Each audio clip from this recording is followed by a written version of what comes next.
When Abdelaziz Bouteflika was removed from power in April, many Algerians saw the means for a better economy and a deviation from the political rule they'd experienced for decades.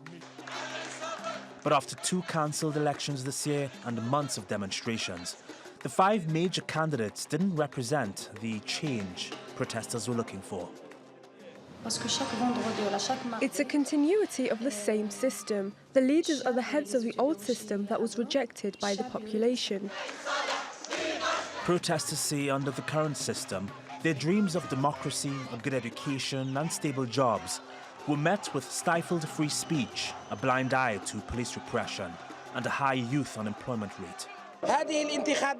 These elections don't meet our demands.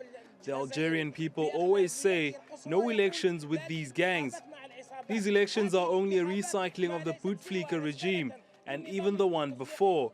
We've been trying to rise up against the system for 57 years. At the heart of the presidential election is the management of Algerian oil, which accounts for 95% of the country's exports. But output has fallen because key legislation has been blamed for hampering new investment. Algeria's oil production fell from 1.3 million barrels a day in 2007 to just 450,000 this year. The country's foreign exchange reserves have also dropped to $65 billion.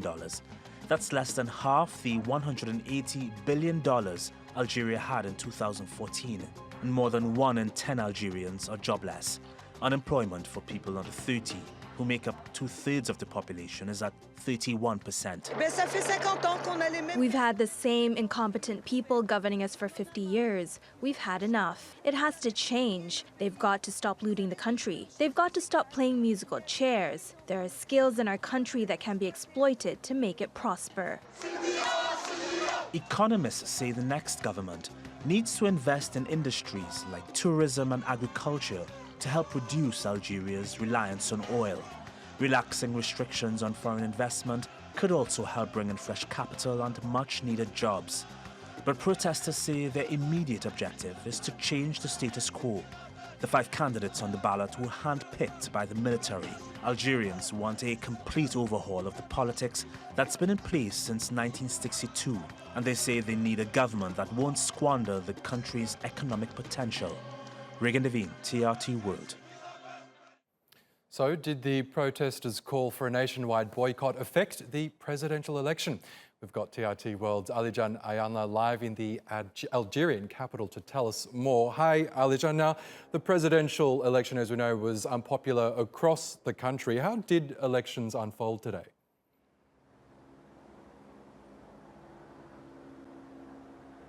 Well, from the looks of it, Oscar, very unpopular. We don't have the official numbers, mostly because the polls are still open.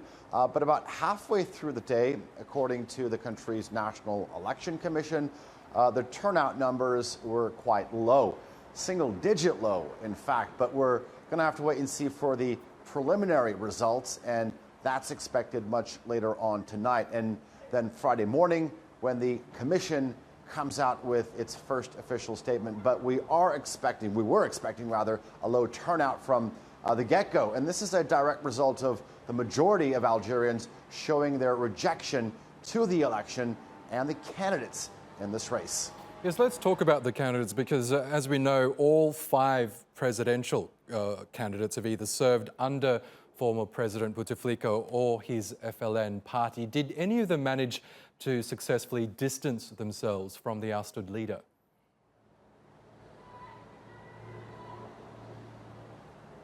Well, what's interesting here, Oscar, is that last Friday evening, Algerians did get a chance to see and hear from all of the 5 candidates on the same stage during a nationally televised debate program, which was the first time that this ever happened in Algeria's history. And while all of them did, like you said, either supported or were part of previous Abdelaziz Bouteflika governments, they all talked about a need for a big change. So there was an attempt by the candidates to distance themselves from the past leadership and perhaps as well as the military. But how convincing they were is a matter for the Algerian voters. And from the looks of it, it doesn't look like they've been very successful.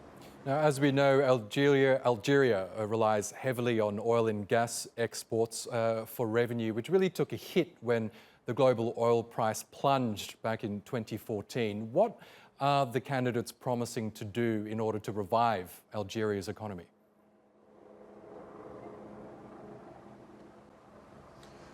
Well, one of the richest countries on the African continent in that respect, but this has always been a campaign discussion, not only in this election, but in past ones as well. As you know, there has been this, where did this income from all these vast reserves going to? But because there's such an intricate web of connected institutions in the country, obviously with the military being at the very top of this, as well as the political elite, the Algerian people have yet to see the benefits. And because of all the 5 candidates running in this race, coming from the political establishment, like you mentioned, with the 2 former prime ministers, the 2 former ministers, as well as 1 political insider, it's unlikely that they'll address this issue, and even more unlikely that the situation will change.